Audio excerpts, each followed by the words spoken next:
mali si Bongbong Marcos kasi siya ang pumirma ng 2025 GAA. Oo, pwede na niyang ikulong ang sarili niya. Ito nga ho ang pag-uusapan natin ngayon mga ka-reaction update PH. Mismong si BP Sara, hinahamon na etong si Marcos Jr. Kasi nga mga ka-update, pag nagsasalita si Marcos Jr., kung patamaan niya ho, yung mga kapwa niya ho, yung mga alipores niya magnanakaw, mahiya naman kayo, gumaganyan ho siya mga ka-update na akala mo talaga ha, kung hindi ho talaga bukas ang ating isipan at wala ho tayong pakiramdam, maniniwala ho tayo kay Marcos Jr. Pero marami ho tayo mga ka-update, milyong-milyong Pilipino, bukas ang isipan, may utak, may mata, may bibig, lahat ho, alam na ho natin, may media, kalat na ho yung kawalang hiyaan ng admin ni Marcos Jr. Kaya mismong si BP Sara, mga ka-update, hinamon niyang ikulong niya yung sarili niya. Ikulong ni Marcos Jr. yung sarili niya kung alam niya naman pala yung mga magnanakaw, mali yung ginagawa. Diba? Kasi mga ka-update, kahit anong pagtatakip niya itong si Marcos Jr. diyan sa pinsan niyang si Martin Luther King, wala na ho.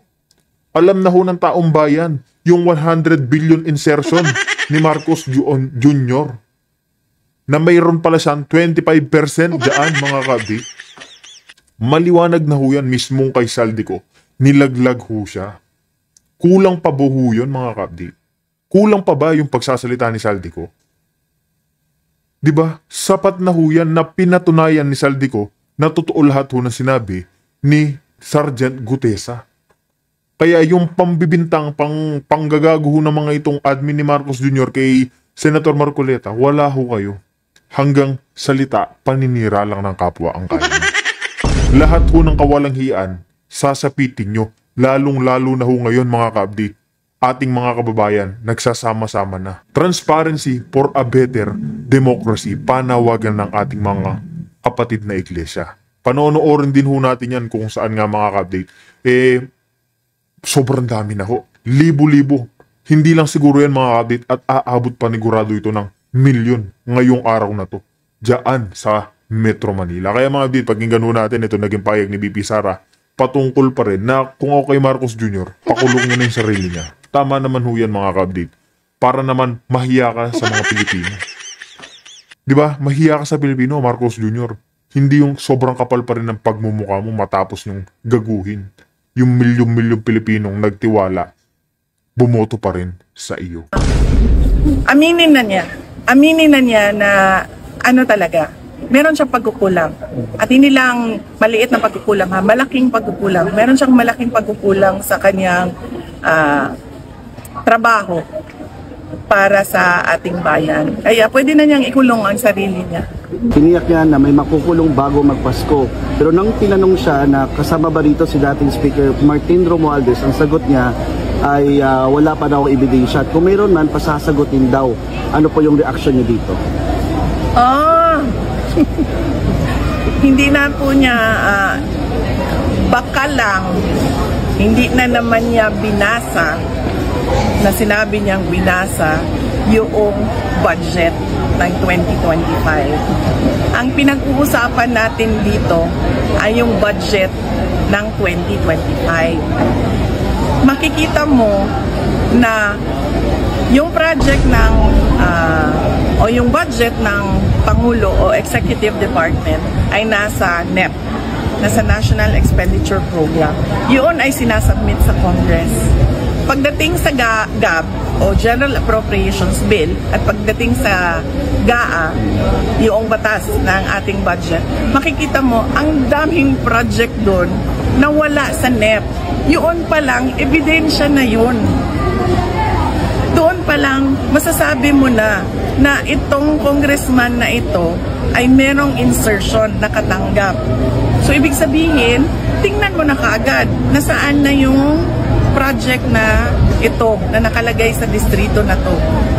'Di ba? Ang pinaka-ebidensya natin dito ay ang 2025 budget. Huwag na tayo lumayo kasi doon makikita mo ang siningit ng Kongreso ng mga projects. Dapat doon nakatutok ang kanilang investigasyon. At paano natin nasabi na ebidensya yon kontra kay Martin Romualdez? Dahil pagdaan sa House, lumobo yung pera, lumaki yung budget galing sa NEP. O so, sino ba ang mag-uutos nun? Yung mga congressman na kung saan-saan lang? Siyempre yung leader, yung speaker. Pangalawa, sinabi ko na at sinabi namin during a cabinet. Dyan pa lang mga kabdi, tama naman ho itong sinabi ni BP Sara. Sino nga bang magsapapagawa ng ganyan? Mga congressman na kung sino-sino lang. Natural ho mga kabdi, mag-uutos ho niyan kung sino yung pinakamataas sa pwesto. Kaya hindi nyo napansin noon nakaluklok pa bilang House Speaker si Romualdez. Speaker siya pero marami din speaker. Diyan lang ho tayo makakakita sa Kongreso ni Marcos Jr. ha? Diyan ho sa House of the Representatives, mga update, Speaker of the House ka, pero may sarili kang speaker. Di ba? Sila Luistro, yung bilib na bilib sa kanyang mga alipores ho niya. Ngayon ho, nananahimik ho sila. Bakit? Kasi nga ho, alam na ng taong bayan yung kawalang hiyaan nila dito sa ating bayan. Meeting nung ako ay nasa Department of Education, nahihirapan kami kasi kinuha ang school building program ng opisina ng speaker at chinap-chap nila yung school building program, pinamimigay nila sa mga kaalyado nila o gusto nilang tulungan ng mga congressman. Noon pa, alam na niya. O kung hindi man niya alam, basahin niya ang 2025 budget. At doon siya magsimula, magtanong, mag-imbestiga. Kung sinasabi niya na hanggang ngayon ay wala pang ebidensya, ibig sabihin, wala siyang ginagawa. O diba? Mismo kay BP Sara, nagaling mga ka-update, na kung hanggang ngayon wala pang alam si Marcos Jr. na ebidensya, wala ho talaga siyang ginagawa. Ginawa lang ho yung ICI, dekorasyon lang ho nila yan mga ka-update. Yan ho yung malaking katotohanan dyan. Para nga naman, ipakita ni Marcos Jr., yung Office of the President, mga ka-update, may ginagawa. Yan ho yung pinapakita nilang resibo sa taong bayan. Pero meron ho ba nakulong sa mga pasabot ni Marcos Jr.? Wala ho, nagsisilipad nga ho, di ba? Kaso nagsalita itong si Saldico. Nilaglag mismong yung presidente ng Pilipinas. Di ba? Nilaglag mismong yung presidente ng Pilipinas at yung pinsan niyang Luther King. Di ba? Kung hindi ho magsasalita si Saldico mga kabdi, wala ho tayong patunay.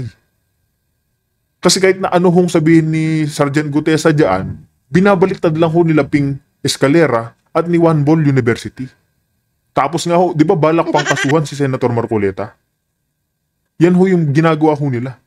Inuuna ho nila yung admin ni Pangulong Duterte noon, yung mga kaalyado ho niya. Yun po yung inuuna ni Marcos Jr. kasi ho, yan po yung mga sasagabal sa kanilang mga plano, mga ginagawa kong pagnanakaw dyan sa gobyerno. Kaya ngayon mga ka-update, nagsasama-sama na yung ating mga kababayan, mga Pilipino, magkaisa. Lalo na ho ngayon, 16, 17, 18. Sabi nga ng mga kapatid nating iglesia, kahit ho hindi iglesia, pwede ho tayong sumama sa kanila. Magkaisa, mag-color white ho tayo kahit na ipakita lang din ho natin na kaalyado, mga Pilipino tayong nagkakaisa. Diba? Pinaglalaban ho natin dito, hindi ho yung relihiyon, hindi ho yung kulay. Pinaglalaban ho natin dito yung gobyernong ninanakawan, yung mga Pilipino. Yan ho yung pinapakita ng mga tao. Yan po yung ipapakita natin na nilalabanan natin itong gobyernong nagnanakaw. Yung gusto natin baguhin yung sistema sa gobyerno, yun ho, hindi muna tayo mag-aaway-away. Wala muna ho tayong kulay-kulay. Di ba? Dapat isali si Martin Romualdez. Dapat isali si Bongbong Marcos kasi siya ang pumirma ng 2025 GAA. In fact, meron tayong question, di ba, sa 2025 GAA natin na nasa Supreme Court na sinasabing unconstitutional ang ating budget. Diba? Sa iyo pa lang, presidente ka, pag dumating yon sa harap mo, sabihin na natin hindi mo kaya basahin yan kung ilang 100,000 pages yan. Pero meron kang mga tao na isa-isa titingnan lahat yon. Tama ba ito? Tama ba ito? Tama ba ito? Bago mo siya pirmahan. Yun ang panigurado mo. Yun ang oath mo sa batas under our Constitution na faithful yung ating budget sa pera, sa paggawa at sa paggamit. Therefore, lahat ng mga anomalya doon kasama ang Pangulo. Kasi naging batas lang naman yon dahil sa pirma niya eh. Kung hindi niya pinirmahan yon, hindi naging batas yon, hindi magagamit yung pera, hindi lalabas yung pera. Isali sa makukulong vice bago magpasko. Oo, pwede na niyang ikulong ang sarili niya. Aminin na niya na ano talaga, meron siyang pagkukulang. At hindi lang maliit na pagkukulang ha, malaking pagkukulang. Meron O di ba mga ka-update? Kung ako nga naman kay Marcos Jr., ikulong niya na yung sarili niya kasi sinabi niya nga bago magpasko, may makukulong daw ho. Wala daw hong Happy Christmas o Merry Christmas yung mga kurap na politiko tsaka DPWH. Yan po kasi mga pinupuntirya niya ni Marcos Jr. Yung mga maliliit po, yung mga small time. Sila Baray Hernandez, sila Diskaya. Kung tutuusin mga ka-update, ano lang ho yan mga hinliliit pa lang ho ng mga totoong crocodile yan dyan. Kaya ano ho ba sa tingin nyo mga update? Kasi dito nga, meron din sinabi si Prof, mga update, Prof Tikia, yan, na sinabi niya, etong ginawa ng gobyerno ngayon, pasuko yan sa ICC, Crime Against Humanity, yung corruption na ginagawa ni Marcos Jr. Sang-ayon ho ba kayo na mga ka-update, na etong si Marcos Jr., siya po yung sipain sa ICC, tahos po, mga ka-update, pauwiin si Pangulong Duterte. Kung payag ho kayo mga update, mag-comment ho kayo sa ating comment section. Pag-usapan ho natin yan. Isusunod na rin ho natin itong mga ating kababayan na patuloy pa rin ang pagkikipaglaban sa gobyerno ng Marcos Jr. Panoorin ho natin itong rally ng ating mga kapatid na iglesia. Kahit halo-halo sila mga update, importante ho. Lumalaban ho tayo ng patas, hindi ho tayo nagnanakaw. Sa Iglesia ni Cristo, ayan, ang daming basko na nakapaligid dito ngayon. Mga kababayan, magkabilaan po yan, ayan. So may mga dala po yung ibang placard, no, ayan.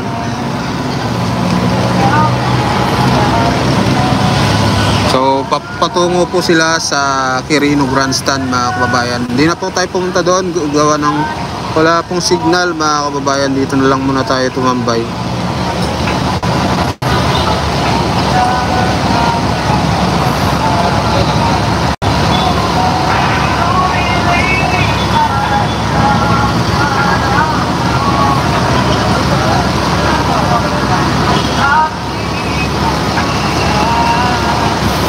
Ayan, palike and share po ng ating live, mga kababayan. Ayan, ito po yung live natin ngayon dito sa kabahan po ng Rojas Boulevard.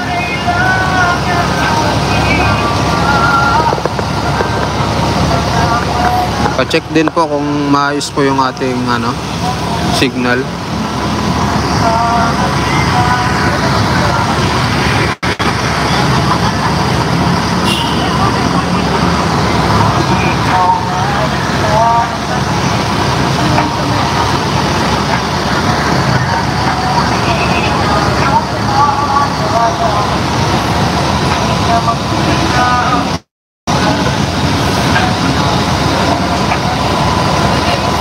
Ayan, hello po sa 38 viewers.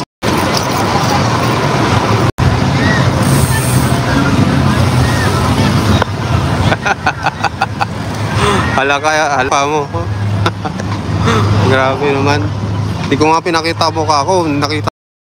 Unang-una mga ka-update, hindi naman ho gagawin netong ating mga kapatid na iglesia yan kung wala hong ginawang masama o hindi ho sila nakakaramdam sa admin ni Marcos Jr. Kasi mga update, minsan lang ho magkaisa, manawagan yung mga ating kapatid na iglesia pagdating ho sa gobyerno.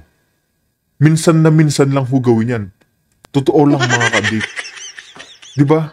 Kaya makikita ho natin na matindi talaga yung corruption ngayon. Kaya mismong sila mga ka-update nag-i-step up na sana mabago yung gobyerno ho natin. Kaya kung ako kay Marcos Jr., mag-resign ka na. Mag-resign ka na sa pwesto mo, Marcos Jr. Mahiya ka. Tignan mo yung kung gaano karaming Pilipino yung naghihintay na magbago ang pamamalakad diyan sa gobyerno mo. Diba? Pagod na yung taong bayan sa pangungurap mo. Lahat ng pamilihin tumataas. Lahat ng bills tumataas. Pero nasa minimum wage pa rin yung mga Pilipino. 500 to 1,000 pesos. Hindi ho sapat yan sa isang araw na sahod. Diba? Hindi ho yan sapat. Yung mga bilihin ngayon, bibili ka lang ng 1 kilong baboy, nasa 300, 400. Kulang ho yan. Yung bigas pa. Diba?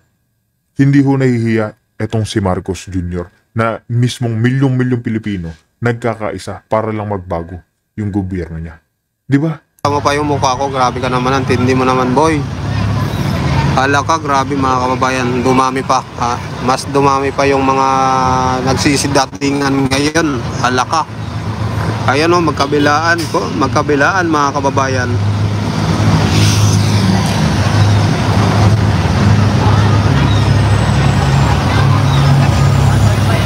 Ayan, magkabilaan po yung mga naglalakad dito.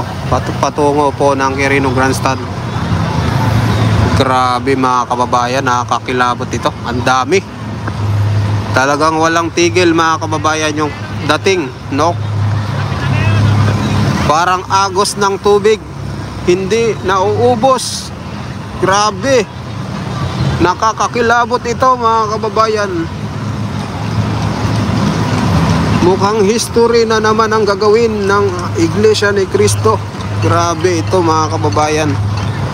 Hala ka. Hello po Ma'am Bingang. Ayan, good morning po. Ayan, shoutout sa iyo Ma'am Bingang. Hala ka mga kababayan, i-like and share nyo na ito. Grabe, walang tigil yung pagdating ng mga kaanib sa Iglesia ni Cristo. Ganito pala sila magkaisa. Walang makakapigil. Kahit na usigi ng sino man. Grabe mga kababayan. Nakakakilabot. Hala ka, grabe. Ganito ang magkaisa ang Iglesia ni Cristo. Kaya pala maraming kinakabahan mga kababayan. Kasi ganito pala magkaisa. Ayan no, walang tigil sa pagdating no. Parang tubig sa ilog na hindi tumitigil sa pag-agos mga kababayan. Ganito ihalin tulad itong mga kaanib sa Iglesia ni Cristo na walang tigil sa pagdating patungo ng Quirino Grandstand. Ganon mga kababayan. Grabe ito. Nakakakilabot. Kaya i-like and share nyo na ito mga kababayan. Pa-like and share ng ating video.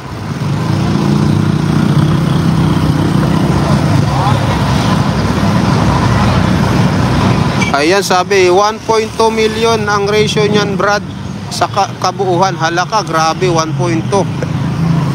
Ang dami pala. Baka sumubra pa nga eh. Parang bilang ko 3 milyon na. Grabe mga kababayan. Ayan, oo nga, nag-iiyakan na nga. Hayaan natin sila mag-iiyakan. Ganun talaga ang buhay. Hayaan nyo silang umiyak dyan.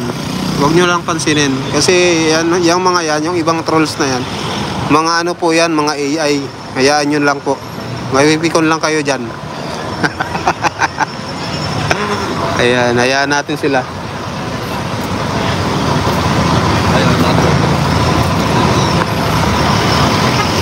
Ayan oh, grabe mga kababayan. Kanina pa ho ako dito, mag-iisang oras na ho akong nag-live.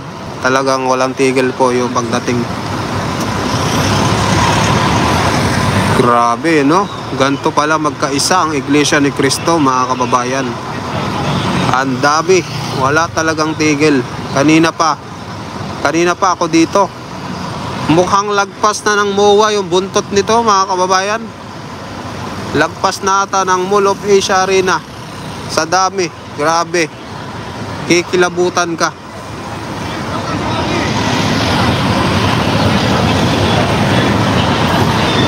Ayan, yung mga viewers ko dyan, huwag na kayong mainis dyan no, sa mga viewers ko dyan, sa mga trolls na pumapasok sa ating account. Dahil yung iba dyan ay mga AI generation po yan.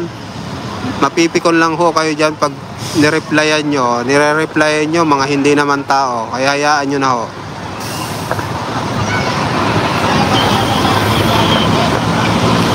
Ayan oh, grabe mga kababayan oh. Dito sa kabila, dami din. Hala ka. Tapos may mga bus pa na dumadating mga kababayan. Grabe, sobrang dami talaga nito.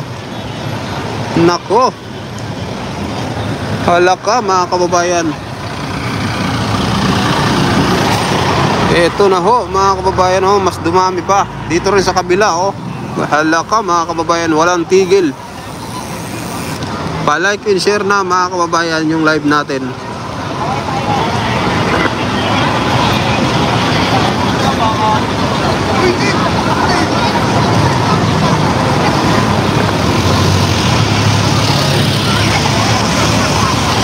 Hindi pa ako pwedeng lumipat kasi mga kababayan, mawawalan po tayo ng signal pag lumipat po ako.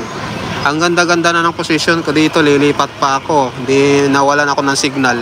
Wala hong signal sa Quirino Grandstand. Kaya nandito po ako nakapwesto.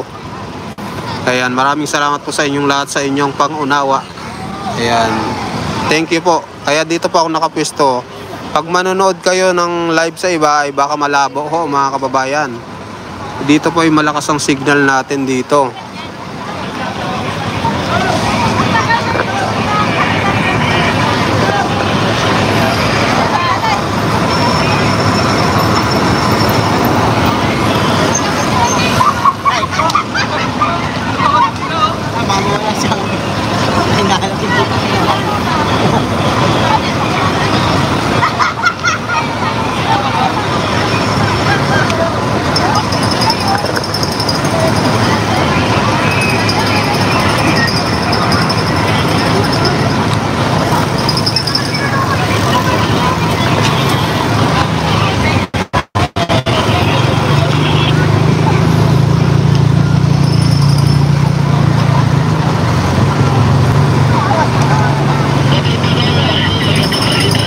Grabe mga kababayan, di talaga tumitigil, no?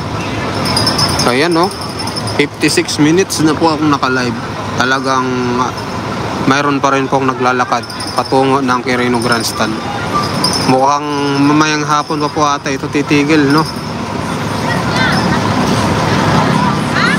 Ang dami talaga ng mga nagsisidatingan mga kababayan, kaliwat kanan po, no? Naglalakad patungo sa Quirino Grandstand mga kababayan. Ayan po. Yung iba may dalang mga flag ng Pilipinas, may flag ng INC. Ayan po. Ayan mga kababayan.